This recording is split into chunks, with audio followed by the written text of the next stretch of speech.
What's going on, guys? Welcome back to my channel. Today's video is what I watched for April of 2023. This is where I give you a basic rundown of everything that I watched in the previous month in the movie theater, at home on streaming, and also from my movie collection at home that I have seen before. So I always start off with movies at the theater, and I saw 3 movies in April, starting off with Air, directed by Ben Affleck. I was extremely excited to see this movie. I didn't even know this film was coming out, but once I saw it directed by Ben Affleck, that's all I needed to know, because personally for me, Ben Affleck as a director delivers every single time. I haven't seen all of his films that he's directed, but he is extremely consistent. This is a fantastic true story, a great ensemble cast, and it's just inspirational. It is a sports-themed movie. However, I'm not a big sports person at all whatsoever. I do not watch sports at all. But I loved this film. It moves at a great pace. You're never bored. It is just so good. I went to the theater to see this with my dad because I thought he would really appreciate it, and we both loved it. So if by chance you wanted to see this film and you missed it at your theater, I have great news for you. It will be streaming on Amazon Prime May 12th, which is just about a week away.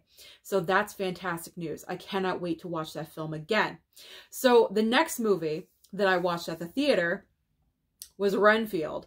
Renfield with my man, Nicolas Cage. Now, I have been looking forward to seeing Renfield because, as we all know, Nicolas Cage likes to choose very interesting parts to play. And what is more interesting than Dracula? So he's playing Dracula in this movie.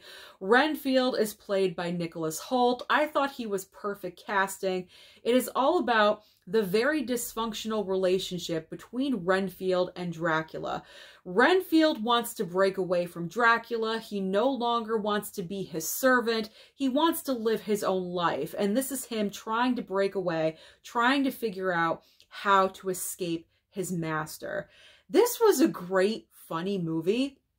I feel like with this film, it splits the audience in half. Either you really loved it and enjoyed it like I did, or you just didn't find it funny at all. I highly enjoyed it. There's a lot of blood and gore in this movie that was kind of unexpected. I knew there was going to be a little bit, but not as much as there was.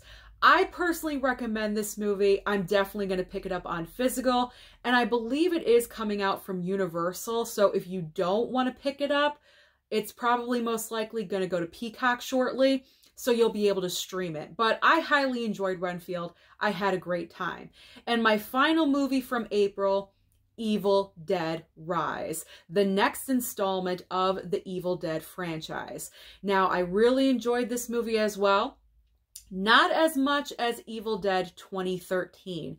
That is my favorite entry of the entire franchise. I'm a very casual fan of the Evil Dead movies. I'm not a hardcore person. It's not Scream to me. Like, I'm a fanatic about Scream. You guys already know that. But Evil Dead Rise, this was another consistent installment of the franchise.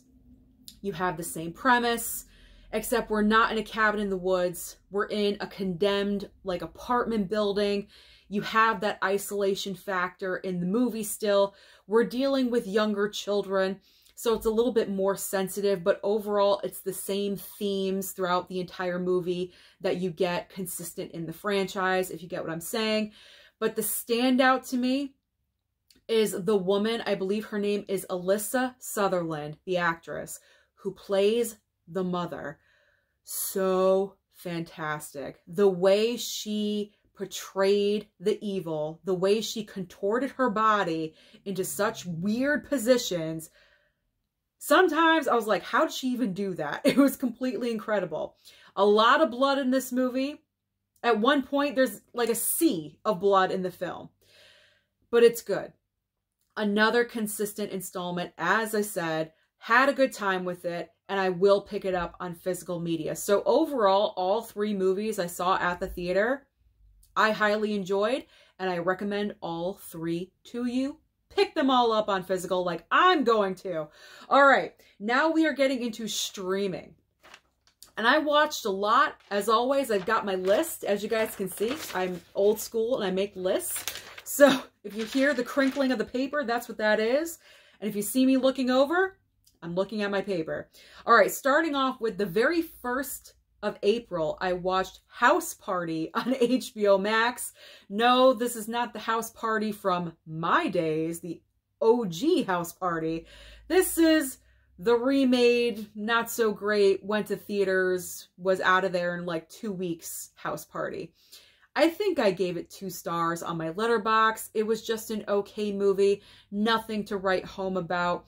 If you don't see this film, your life isn't going to end, if you know what I mean. It's a basic plot line, nothing super special. So let's move on to The Strays over on Netflix. This movie, I was kind of wondering where this movie was going, because you have this mother at the very opening of the film. She's extremely unhappy. You know she wants to get out of her situation. And then she does. She just leaves. She bolts from her family. She creates a brand new life for herself, brand new children, and her not her old children, but her like firstborn children, who are now grown because she's been gone for about 15 years, they find her. They find her and they see her in this luxurious lifestyle. She married wealthy and they were left with nothing. So they're kind of like, what the F? And it's like, because there's I'm trying to think of the right way to say this. There's a boy and a girl. It seems to me like the girl wants to be a part of the brand new wealthy lifestyle, and the boy wants revenge because he's just so angry and so hurt with the entire situation, how everything went down. And so this entire plot line culminates at the very end of this movie. And I was kind of wondering, where are we going with this movie? Because it was kind of dragging. And then the ending occurred.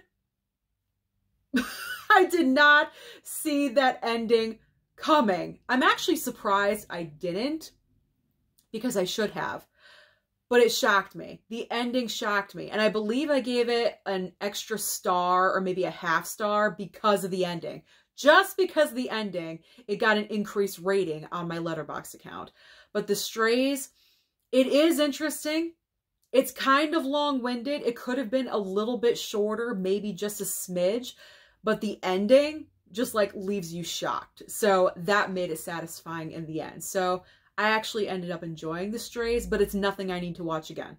All right, moving on to The Estate over on Hulu. This actually went to theaters. Again, if you blinked, you missed it because it did not stay there very long. It's an ensemble cast. You have Toni Collette, Anna Faris, you have Kathleen Turner. My God, you never see her in movies anymore. So that's part of the reason why I wanted to watch this, because of Kathleen Turner. I mean, she's an icon. Hello. So pretty much the entire plot line of this movie is Kathleen Turner's character is extremely wealthy and she's dying. So of course, all the leeches in the family come out of the woodwork because they want a piece of the estate. And that is what the movie is all about. I had a fun time with this movie. I enjoy Toni Collette in comedies because I feel like we don't get her in a lot of comedies. She gravitates towards more serious roles, but I had a good time with it. Toni Collette and Anna Faris play sisters in the film, and I thought they had a great chemistry. Their bantering back and forth I thought was hilarious. I enjoyed this movie. It's a shame that it didn't do that well at the box office because I don't believe it was really promoted that well. And I think at the time it came out, there was just so many other options out there. This probably should have just gone to streaming automatically. But regardless, I'm happy I watched it. I don't need to watch it again. It was a one-time watch, but I'm happy I did watch it because I had a good time with it. And I think I gave it a 3 or a 3.5 star, somewhere in there. I do think it's worth your time if you want like a lighthearted comedy. And I believe there's a penis shown at the very end. Okay. I'm not saying that that's a bonus or anything. I'm just tossing that in there as a warning. It's a warning for you. Okay. Moving on next to I'm not starting over. We are just going from here. All right, Boston Strangler over on Hulu as well, starring Keira Knightley. So this is obviously based, and also, what's her name? Carrie Coon. Carrie Coon, underrated actress. So Carrie Coon and Keira Knightley in Boston Strangler. Obviously, this is the true story about the Boston Strangler murdered, I believe, in the 60s, I want to say 50s or 60s, something like that. Keira Knightley and Carrie Coon play the two female reporters that were breaking the news because the police at this time were messing, I want to say the F word, but I'm not going to. They were messing up this case, left, right, and sideways. Keira Knightley and Carrie Coon were pretty much investigating. They were investigating the entire case, and they were figuring out everything and grabbing clues from left, right, and sideways, and the police were messing up at every turn, at every single turn. So they were investigating, they were investigating, and they were also reporting at the exact same time. This was so informative. I had no idea about any of this. I knew about the Boston Strangler murders, but not full-on details of what was going on. I will say, kind of in the middle, it was starting to drag. I'm thinking this movie was a little bit too long. I think it was around 2 hours. They could have cut it. They could have cut like maybe 15 minutes off of this and still had the same effect, but I enjoyed it. I enjoyed Boston Strangler because to get Keira Knightley not in a period piece movie, I'm there, because I feel like she's done so many of those in her career. She's probably tired of wearing corsets all the time. So this was a nice welcome entry. I enjoyed it. I recommend Boston Strangler. All right, next up on the list is Cocaine Bear on Peacock. I'm not going to go into full-on detail about Cocaine Bear because we all know it's about a bear high on cocaine. I mean, pretty much that's it. Inspired by true events. I streamed it before I picked it up on physical. We all had a good time watching it in the house. It needed more of the bear. It did, because to me, there was just too many random cast members. I know sometimes the more the merrier, but in this case, no. It should have been like 3 characters tops, the bear, and that's it. Although I will say the entire ambulance sequence, the best in the entire film. That was the best point of this movie. So I enjoyed, or I should say we enjoyed, watching Cocaine Bear on Peacock. All right, next up, You Season 4 Part 2 on Netflix. So I really wanted to finish the second half of Season 4 of You because obviously I watched the first half and I didn't want to leave it, you know, just hanging around. So I said, Susan, you got to finish You. Okay, so Season 4, I really enjoyed how it started. I liked the brand new location of being in London, having a group of you know, wealthy, snotty friends. I kind of like that aspect, and having, you know, random murders happening. The second half of the series, or I should say the season, I didn't like it as much. I really didn't. I don't think they should have cut the season in half. I feel it because you had, what, 5 episodes and 5, so 10 total. Maybe they could have had just a shortened season, like 8 episodes or 7 episodes. But to have 10, like, it felt like it was being too drawn out towards the second half, and I was kind of getting bored. I actually had it on and I was doing other things because it just seemed like a lot of filler in the plot line. And the very end, it's like, okay, we're going back to New York. All right, whatever. But I'm glad that I believe they're ending the series with Season 5, and that's something that I said that I wanted because it's getting to be a little much at this point. So they're going to be ending it after the 5th season, and I'm completely fine with that because the second half of Season 4 for me just didn't deliver as much as the first half. So I'm good. Let's get Joe back to New York and just be done with it. All right, next up, Pretty Baby over on Hulu. This is a documentary about Brooke Shields and her career. She's pretty much been famous ever since she was born. Like, she was in commercials and very scandalous photo shoots, you know, with, is she being portrayed as an adult, as a child? And like everything you need to know about Brooke Shields and her career. I was interested in this documentary because I grew up in the 80s. I remember Brooke Shields. You know, I grew up, she was growing up, so I kind of grew up along with Brooke Shields, if you know what I'm saying. She was the icon of the 80s. She was like the face of the 80s. That's what they called her. So beautiful. She still is. She's just a really strong woman. This was just very informative to me about what she was dealing with her parents, especially her mom, and her marriages and things like that, and people around her. So I just found the documentary very informative. So if you do like documentaries about celebrities, then I do recommend Pretty Baby, especially if you remember Brooke Shields in the 80s during that time period. I enjoyed it. It's split up into 2 episodes. They're about an hour a piece, so if you only have time for an hour, you can stop it and then go back and finish it. So I enjoyed it. All right. Oh, God. Okay. Up next, we got Bury the Bride on Tubi. I've never watched anything on Tubi before, but I decided to watch Bury the Bride because I have some fellow YouTubers that went and saw this movie, I believe at Panic Fest. And they were really hyping up this film, and it was all across their social media. And I'm like, I feel like I'm missing out on this thing. So when they mentioned that it was going to be on Tubi, I said, you know what? Let me give it a chance. I'm going to watch it. Not for me. Not for me. And this is where film is subjective, because we're all going to have differences of opinions. They loved it. They absolutely loved it. They adored it. That is great. I'm so happy that they love this movie, because I did not. I did not at all whatsoever. You could just tell it's extremely low budget, and there's nothing wrong with low budget, because let's be honest, some of the greatest movies of all time have been made with low to no budget. We're talking like the first Evil Dead. We're talking the first Halloween movie. Like, those films had no budget, and they have an icon status because they made it work. Bury the Bride is not going to be an iconic movie. Not to me anyway. The script is bad. The script is really awful, horrible. You have actors that really just don't know how to act at all whatsoever. There is kind of an interesting twist in there that I just honestly didn't see coming for some reason. Maybe other people could if they're watching this movie, but I did not see it coming. So that was a nice little surprise, like, oh, okay.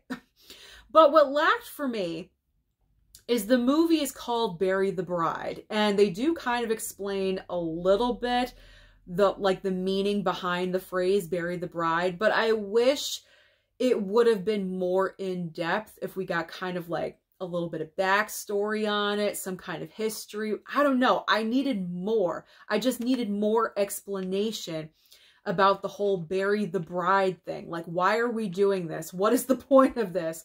That's where I have like my biggest complaint, besides the lack of acting skills and the bad script. I know I'm completely dogging this movie, and other people absolutely loved it. But again, film is subjective. We're not all going to have the same opinion. If you love Bury the Bride, I'm so happy for you. But for me personally, definitely a one-time watch, and it is just not for me. Let's just move on. Let's move on to Tiny Beautiful Things on Hulu. I really enjoyed this limited series. I am hoping there's going to be a season 2. This is starring Kathryn Hahn. I have loved her as an actress for a really long time, but she really broke out as Agnes in WandaVision. To let you guys know where you can reference her from. I bet you all know who she is now. So she what's her character's name? I forget her character's name in the series, but she plays this woman, and this is based off of a book. I'm not sure if the author of the book is this lead character in the series. You would think she is, but I'm not 100% sure if she is.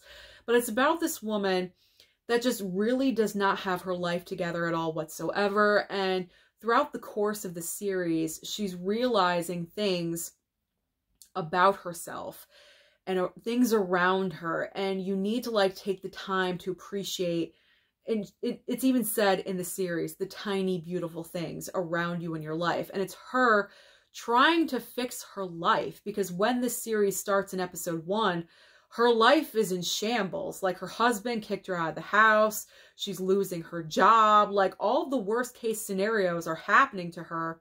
And as you're following her in the present day, you're also following her in the past, where she's played by a younger actress, a completely different person. And it's really great to see those two storylines happening at the exact same time. So you're seeing where she came from and how that caused her today, if you get what I'm saying. So I really enjoyed Tiny Beautiful Things. Like I said, I'm hoping for a season 2, 8 episodes long, half hour a piece. I binged it in 2 days and I was done. I was addicted. So I really enjoyed Tiny Beautiful Things. Okay, let's go to an obvious one. Scream 6. Scream 6 on Paramount Plus. Scream 6 debuted April 25th, I believe, on Paramount Plus, and it's been on repeat ever since that day. Not really, but kind of. I mean, it's part of the Scream franchise. I enjoy it. Is it the best Scream movie? No, it's not. But you know what? It's fun. And I always have a Scream movie on in the background when I'm putzing around in my room, when I'm doing YouTube work, when I'm, you know, doing my banking, like whatever I'm doing. I always have my TV on with some kind of background noise. And 9 times out of 10, it's usually a Scream film. And when I say that, I'm not kidding. You should see my home screen for Paramount Plus. It says Scream, Scream 2, Scream 3, Scream 4, Scream. Yeah, that's what it looks like. I'm totally serious. That may sound pathetic to some people, but that is how I am. So yes, Scream 6, very happy with it. Happy it dropped on Paramount Plus as soon as it left movie theaters, and I finally got to watch it with Mom and Dad, and Dad's response was, that was a lot of blood. That was Dad's response. And I think Mom enjoyed it. I didn't really get her full review, but I think Mom enjoyed it as well. She might have been half sleeping. I'm not sure, but we all enjoyed it. All right, next up on the list, I watched both of these the very last day of April. We have a Ghost over on Netflix. Now, this actually came out, I believe, in February, and it's been on my streaming list for about 2 months now. So I'm like, you know what, Susan, you got to watch this damn thing because it's been 2 months already. The reason why I wanted to watch this is because David Harbour's in it. And I love David Harbour. I love him. I don't know. I just do. He just has that charisma. I just like him. But he is so wasted in this movie. Not literally, but his talent is wasted in this film because he plays the ghost. Okay, first off, let me set up this plot line. So you have Anthony Mackie and his family moving into like the haunted house of the neighborhood. So they move in, and I believe the youngest child of the family goes up into the attic and discovers David Harbour as this ghost. And he's a friendly ghost. He's not a mean, he's trying to be a mean ghost at first, but he doesn't scare anyone. So he's a nice ghost. And then he becomes like a YouTube sensation, and there's a bunch of media. It just becomes out of control. But David Harbour is so wasted, not literally, talent-wise, in this film because he doesn't even speak. He says like maybe 2 words, and that's it. Because he's a ghost. He does not talk. So that I found incredibly disappointing.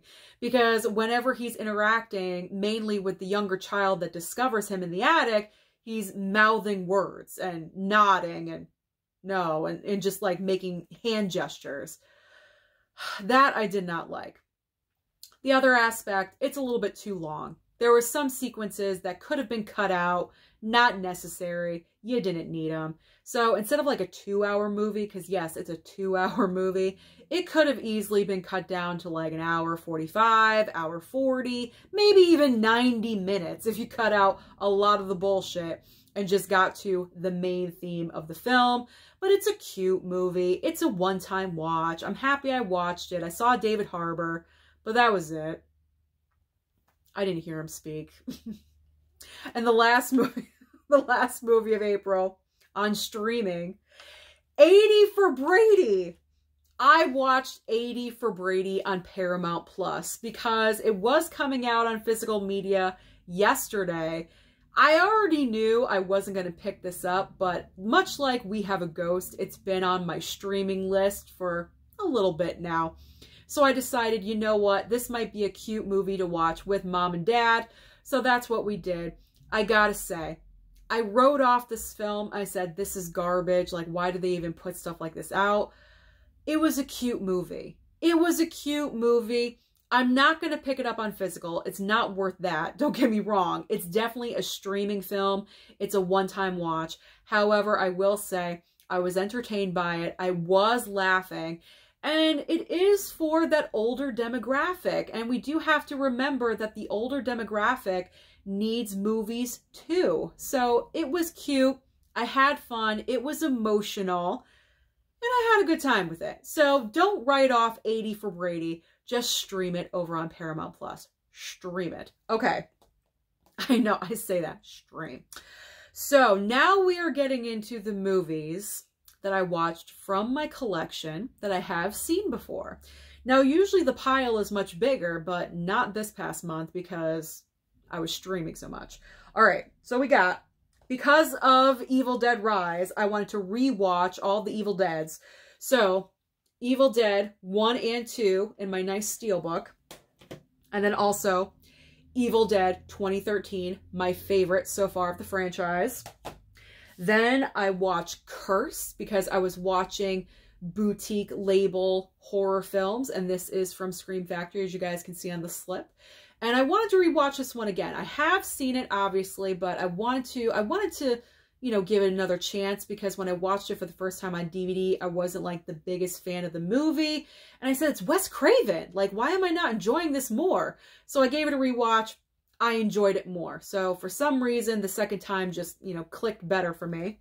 And finally, because April had 420, Dazed and Confused. Dazed and Confused. There we go.